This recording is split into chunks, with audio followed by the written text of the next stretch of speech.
राष्ट्रवादी काँग्रेस पार्टीच्या युवती सेलच्या प्रदेश अध्यक्षा संध्या सोनवणे यांनी साधला मुलींशी संवाद। महिला दिनानिमित्त युवती सेलमधील महिला पदाधिकाऱ्यांचा करण्यात आला सत्कार।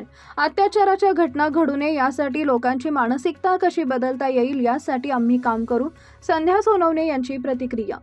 आज दिनांक 8 मार्च रोजी दुपारी 2 वाजता मिळालेल्या माहितीनुसार राष्ट्रवादी काँग्रेस पार्टीच्या युवती सेलचे प्रदेश अध्यक्षा संध्या सोनवणे यांनी साधला मुलींशी संवाद।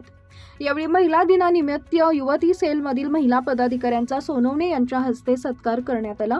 दरम्यान अत्याचाराच्या घटना घडायला नाही पाहिजे आणि अत्याचाराच्या घटना घडू नये यासाठी लोकांची मानसिकता कशी बदलता येईल यासाठी आम्ही काम करू, अशी प्रतिक्रिया यावेळी संध्या सोनवणे यांनी बोलताना दिली आहे।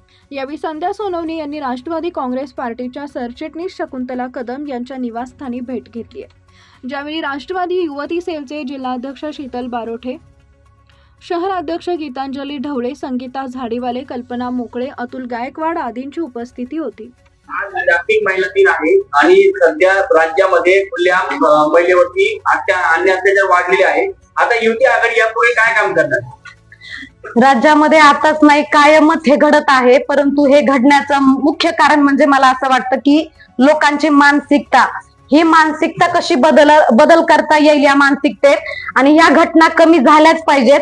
अशा वाईट घटना कुठेही घडू नयेत असं सगळ्यांचं मत असतं, परंतु जर आपण एका व्यक्तीची मानसिकता बदलू शकत असो तर मला असं वाटतं येणाऱ्या घटना नक्कीच कमी होतील। आणि राष्ट्रवादी युवती काँग्रेस म्हणून देखील आमची हीच प्रायोरिटी असेल की लोकांच्या मानसिकतेवरती आम्ही काम करून वेगवेगळ्या ठिकाणी माझ्या महिला, युवती, विद्यार्थिनी या कशा सुरक्षित राहतील याच्यावरती नक्कीच काम करू। आता मुलीला काय संदेश देणार? राज्यातल्या मुलीला काय संदेश देणार? जागतिक महिला दिनानिमित्त मुलींना हा संदेश देणार की आपण स्त्री शक्ती आहोत, महिला शक्ती आहोत। आपल्यातली स्वतःतली ताकद आपण ओळखणं गरजेचं आहे आणि आपल्यात एवढी ताकद आहे की मला असं वाटतं की आपण कुठल्याही क्षेत्रात हे चमकणार तर आहोतच, पण आपण स्ट्रॉंग होऊन स्वतःचं रक्षण करू शकतो। एवढं स्वतःवरती काम करणं आणि स्वतःला मजबूत करणं गरजेचं आहे।